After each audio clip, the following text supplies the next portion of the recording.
This video is brought to you by Squarespace. Whether it's your new profession or just a lifelong passion, start your journey to website glory with Squarespace. Check out their amazing all-in-one platform through the link in the description below. More on them in a bit.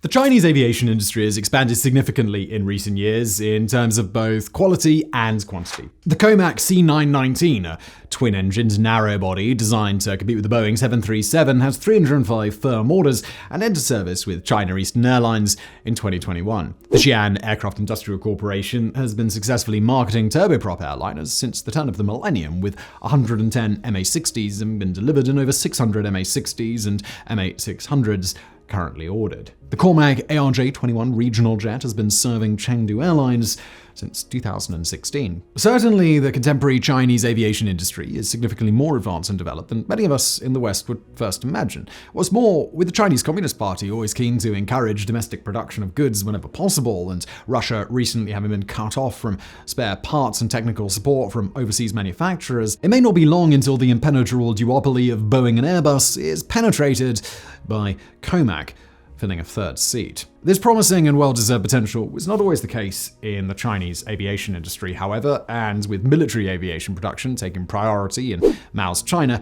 historically, China only ever produced one indigenous civil airliner, the Shanghai Y-10. Ultimately, the Y-10 would be a failure, never passing the prototype stage, and Chinese airlines would remain dependent on imported European and American airliners for decades to come. As a symbol, however, the Shanghai Y-10 was fantastically important, and it served as an icon of an increasingly advanced and rapidly growing China. The Shanghai Y-10 was a four-engined commercial airliner developed by the Shanghai Aircraft Manufacturing Factory, now the Shanghai Aviation Industrial Company. Its designation stands for Yongshui Transport 10. The Y-10 carried 178 passengers in a high-density layout, 149 in an all-economy layout, or 124 in a mixed-class layout. The flight deck had 5 positions: pilot, co-pilot, navigator, flight engineer, and radio operator. The Y-10 specifications demanded an airliner with a range of 7,000 kilometers to be able to fly non-stop from Beijing to Tirana,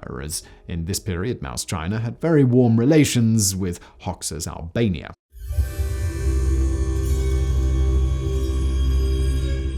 The genesis of the Shanghai Y-10 began with Wang Hongwen, a senior figure within the Chinese Communist Party who had dual interest in both expanding China's civil aviation industry and traditional Maoist isolationist economics. With his support, the National Planning Commission and the Military Commission of the Central Committee of the Communist Party of China, that was a mouthful, approved in principle the report on the transport trial production in Shanghai on August 21, 1970. The project was then handed to the Civil Aviation Administration of China as Project 708. The following 2 years were spent in deliberation as decisions were made about what shape the aircraft should take. And on June 27, 1973, the State Council and Central Committee of the Communist Party finally approved a proposition to develop a large four-engined airliner, and development began in earnest in Shanghai. As a result of the government officials involved in the project, at this point the development became a cooperative effort between the Civil Aviation Administration of China, the Shanghai Municipal Government, and the National Planning Commission. During this early design period, the Y-10 was being produced by an exceptionally small team, and the Civil Aviation Administration of China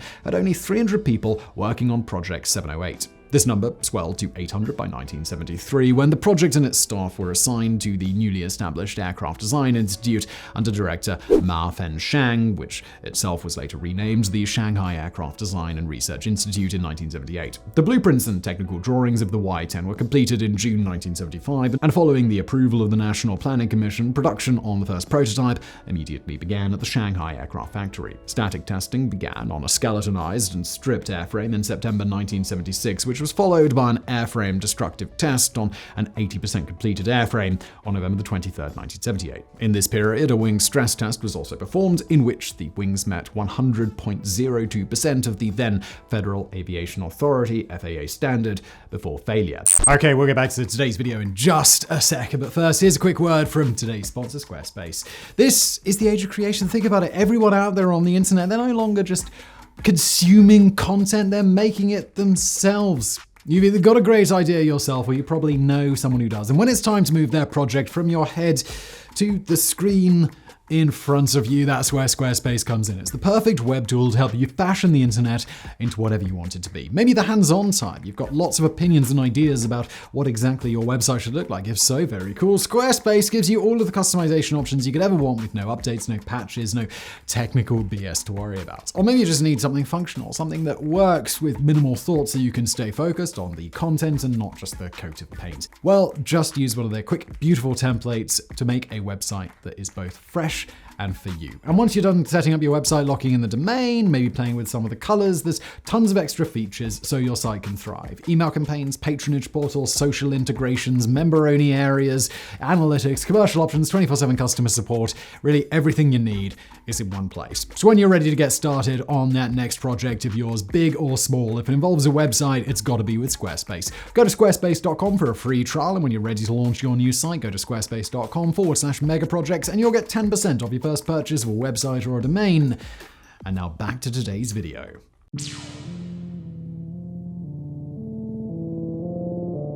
The first airframe never flew, and it remained grounded to be used in further static testing, including 1,400 hours of wind tunnel testing. The second Y-10 was completed and submitted for flight testing in 1980. The first flight occurred on September the 26th, 1980, flown by Captain Wang Jinda. This airframe went on to perform a relay around China with a cohort of officials on board to test flight characteristics, handling, and passenger comfort. This Y-10 is recorded as having flown to Beijing, Chengdu, Guangzhou, Harbin, Hefei, Kunming, Lhasa, and Urumqi. Notable flights include an endurance flight that lasted 4 hours 49 minutes, a distance test of 2,236 miles, and a flight over the peak of Mount Everest. This airframe carried out over 130 flights before it was retired only 3 years later in 1983. The third and final airframe also never flew, and it was reserved for fatigue testing.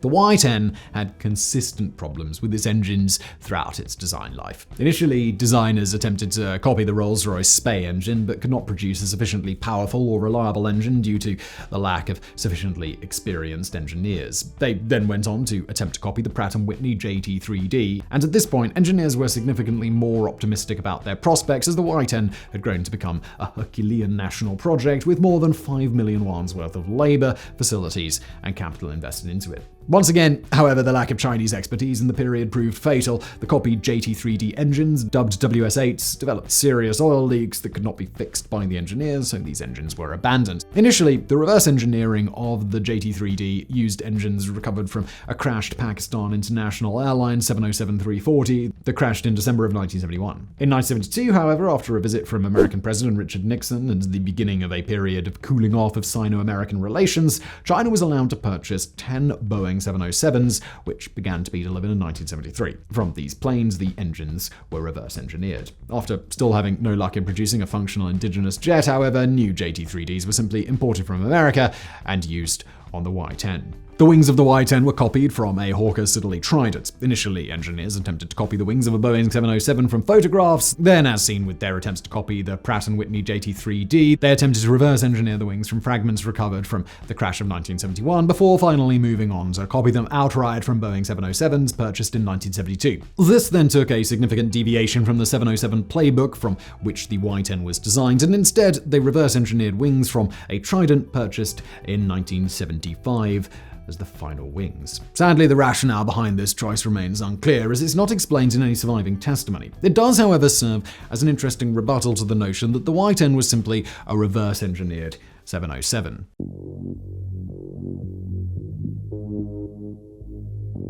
The problem of quality engineers previously discussed was caused primarily by the brain drain caused by Mao's dogmatic Marxist ideology. In 1957, Mao launched the 100 Schools of Thought campaign intended to create a greater understanding of China's economic problems by allowing a limited critique of the Chinese Communist Party's economic policy and rally the intellectual class behind Mao as the person to fix them. This didn't happen, and instead Mao, the CCP, and Marxism itself were highlighted as the factors perceived to be holding back the growth and development of an advanced China. Just under 1 million intellectuals were arrested and relocated to rural penal camps as forced laborers in the resulting purge. This caused a significant brain drain in both the short and long term, as in addition to the immediate loss of intellectuals, Chinese students were discouraged from entering the fields Mao clamped down on. This was, of course, even further compounded by the well-documented destruction unleashed on China's intellectuals by the Cultural Revolution. Naturally, this had a significant impact on the development of the Y-10. In addition to a lack of skilled engineers, the emphasis on domestic indigenous production also caused development problems for the Y-10.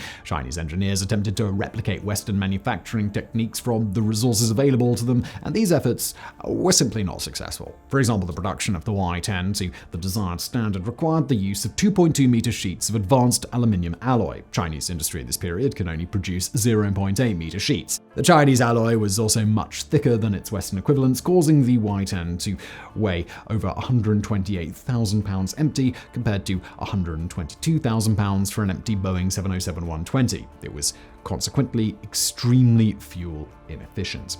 The Y-10 was cancelled in 1985. Like most aerospace project cancellations, the termination of the Y-10 is multifaceted. State documents from the period blamed the Civil Aviation Administration of China. In the 1980s, under the new leadership of Deng Xiaoping, this body had the power to procure and distribute aircraft to China's various state airlines, and in 1981 they made a statement proclaiming it had absolutely no intention to buy the Y-10. This essentially was the death of the Y-10, as well, there weren't any foreign customers who were going to buy this very flawed aircraft. The Civil Aviation Administration of China claimed it already had a sufficient inventory and did not need to procure new aircraft for the foreseeable future. This, however, was clearly bureaucratic politeness, as from 1981 to 1985, the Civil Aviation Administration of China purchased many aircraft from Boeing, including 10 Boeing 737s in December 1982. In later interviews with historians, senior figures from the Civil Aviation Administration of China went on to admit that they believed the Y-10 to be an unsafe aircraft and refused to order it for that reason. They believed this primarily due to the lack of sufficient testing of the aircraft and to a general perception that all aircraft to emerge from China in this period were dangerously unsafe. Politics also helped kill the Y-10. Deng Xiaoping, the new premier of China after Mao's death in 1976, was a victim of the Cultural Revolution purges, and behind closed doors within his cabinet, the Cultural Revolution and projects tied to it were regarded with disdain, if not outright hatred. The Y-10 was still the pet project of Wang Hongwen, who even after Mao's death remained a true believer and advocate for the Cultural Revolution. In a bureaucracy scrambling to distance itself from said Cultural Revolution, Wang, and by extension the Y-10, were political poison. No government officials attended the launch ceremony of the Y-10 or any other formal occasion related to it. The plane ultimately had a far greater legacy as a political icon than it did as a practical, useful airliner. In recent years, the legacy of the Y-10 has been recrafted from a shameful, embarrassing metaphor for the pitfalls of planned economics into a symbol of nationalistic pride for a China that was casting off the shackles of colonial humiliation and finding its place as a great power. This is best exemplified by a memorial plaque erected to the aircraft at the Commercial Aircraft Corporation of China's Shanghai factory, which reads, "The research and manufacturing of Y-10 is a great practice and meaningful exploration in our aviation history. The spirit of patriotism, selfless dedication of all those people in Y-10 research and manufacturing encourage all people who work in the aviation industry to strive for the cause courageously and make more achievements in the great journey of building the first-class international aviation industry." Whatever interpretation of the Y-10's failure one chooses to take, it remains an exceptionally interesting relic of Chinese aviation past. It also begs the question, if within 40 years China has advanced from producing obsolete airliners such as the Y-10 to modern airliners such as the COMAC C919, as the sleeping dragon continues to awaken, will it come to pose a threat to the duopoly of Boeing and Airbus? So that's the end of today's video. If you enjoyed it, please do click that like button, make sure you're subscribed. If you would like to see another interesting plane with kind of ripped off parts from other planes, you can see our video on the Soviet version of the Concorde, which I'll link to on the screen now. And as always, thank you for watching.